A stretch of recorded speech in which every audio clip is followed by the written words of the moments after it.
I'll just tell you how to reply to the top of the charts. That is jihad. As far as this word jihad is concerned, there is not only a misconception among the non-Muslims, there's even a misconception among the Muslims. Most of the people think that any war fought by any Muslim for any reason, whether it be personal gain, whether it be for power, whether it be for money, it is called as jihad. Jihad does not mean any war fought by any Muslim for any reason, whether it be for his personal gain, for personal money, for power. Jihad comes from the Arabic word jahada, which means to strive, which means to struggle. In Islamic context, it means to strive and struggle against one's own evil inclination. Jihad also means to strive and struggle to make the society better. Jihad also means to strive and struggle in the battlefield in self-defense. Jihad also means to strive and struggle against oppression.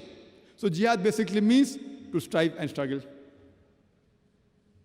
Many non-Muslims, mainly the Orientalists, they translate the Arabic word jihad as holy war. And unfortunately, many so-called Muslim scholars in inverted commas, even they translate jihad as holy war. In Arabic, if you translate holy war into Arabic, it would be harbun muqaddasa. And if you read the Quran, nowhere is the word harbun muqaddasa mentioned in the Quran, neither it is mentioned in the Hadith.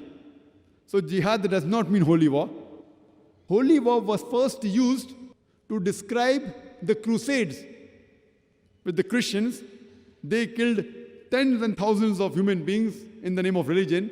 That holy war was used to describe the Crusades. Unfortunately, today it is used to describe jihad, which is totally a mistranslation.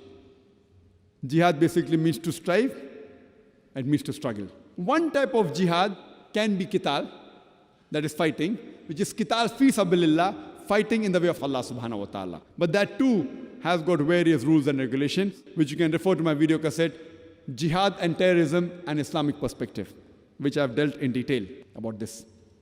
And I'll just give an example how to do dawah. Last year I'd gone to States. Last year before last, I'd gone to States in Los Angeles. And traveling, alhamdulillah, mashallah, different parts of the world in various countries, including the Western countries several times, USA, Canada, Australia, and other parts.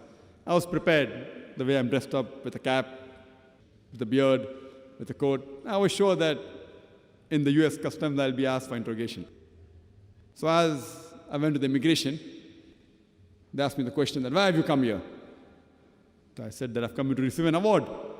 They asked me, what award? I said, award in service of humanity. Said, what do you do? I said, I spread truth. Jesus Christ, peace be upon him, says, speak the truth and truth shall free you. And after asking many questions, I see to it that I pick up every opportunity to dawah. While going to the customs, I purposely mentioned that I've come for a convention, like I came this time, and I've come to receive an award. So they asked me, okay, go and open your bag. When they opened my bag, they saw a tape of mine, a videotape. That time videotape I taken. Jihad and Terrorism. So the custom officer, he asked me, that, do you believe in jihad? I said, yes, I believe in jihad. Jihad means to strive and struggle. Jesus Christ, peace be upon him, believed in jihad. He said, no, I'm talking about, do you believe in fighting? I said, yes. Even Jesus Christ, peace be upon him, believed in fighting. If you read the Bible in the Old Testament, Book of Exodus, chapter number 22, it speaks about fighting. Book of Exodus, chapter number 32, speaks about fighting. Book of Numbers, chapter number 31, speaks about fighting. Jesus Christ, peace be upon him, mentioned in the Gospel of Luke, chapter number 22. He said that take the sword and go and fight.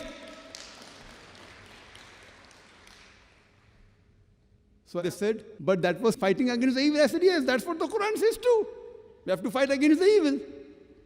And in this way, when I started doing dawah, the custom officers all gathered together and there was a small mini lecture. I only told my host that, don't worry, I'm just doing dawah in the immigration and the customs. And sir, can we ask you one more question? Sir, can we ask you one more question? And to cut the story short, you should grab every opportunity and you should try and turn the tables over. Give the answer which he expects the least. But I don't want everyone to do that, otherwise they may get into problems. As far as dealing on the higher level where to turn the tables over, you have to be careful, otherwise you get into a problem. Then they'll say, okay, Dr. Zakir Naik told me that. Depending upon the situation, you can prove from the Bible that what they attack about the Quran, the same thing is mentioned in the Bible. When I'm in India, I use a different strategy. The master key is the same, but I speak about Bhagavad Gita, I speak about Mahabharata. When the Hindus say that the Quran is wrong, it speaks about fighting, I tell them that there are more verses of fighting in Mahabharata than the Quran. But then they tell me, no, but this is a war between truth and falsehood. I said, same is what the Quran says. It is a war between the truth and falsehood. Then the Hindus tell me we have got no problem with the Quran. And if you read Bhagavad Gita, which is the most popular scripture of the Hindus, in chapter number 1, verse number 43 to 46, Arjun, there's a fight between the cousins, the Pandavas and the Kauravas. Pandavas are 5 brothers, Kauravas total 100 brothers.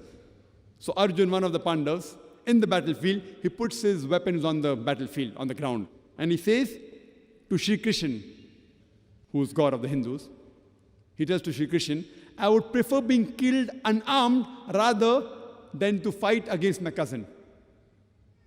Immediately next few verses, chapter number 2, verse number 2 and 3, Shri Krishna, who is supposed to be the God, he tells Arjun, how could such impurities come in your heart?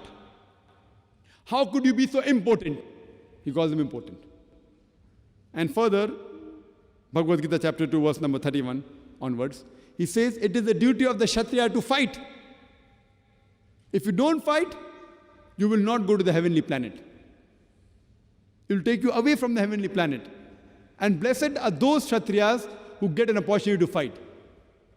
And most of the critics of Islam, they point out a common hadith of Muhammad Sallallahu Alaihi Wasallam of Sahih Bukhari, volume number 4, in the book of Jihad, hadith number 46, where Prophet Muhammad Sallallahu Alaihi Wasallam said that if a mujahid goes to the battlefield, if he's killed, he will get Jannah, he'll go to heaven. If he comes back alive, he will get the booty of this world, he'll get the wealth of this world. And many critics, whether Christian, Hindus, they point this hadith and say, what kind of religion is this? It's talking about jihad, fighting, and you go to heaven. What kind of religion is this? I tell the Hindus that if you read Bhagavad Gita, chapter number 2, verse number 37, Shri Krishna tells Arjun that, oh Arjun, rise and fight. If you are killed, you will go to Swarg, heavenly planets. If you come back alive, you would get the wealth of this world. It is the verbatim translation of Sahih Bukhari, volume 4, hadith number 46. So when these critics of Islam, especially the Hindus, like Arun Shuri, I wonder that they haven't read their own scriptures and they're pointing fault in the Quran. The moment you give the context and speak to them, the complete misconception is washed away. Come to common terms as between us and you.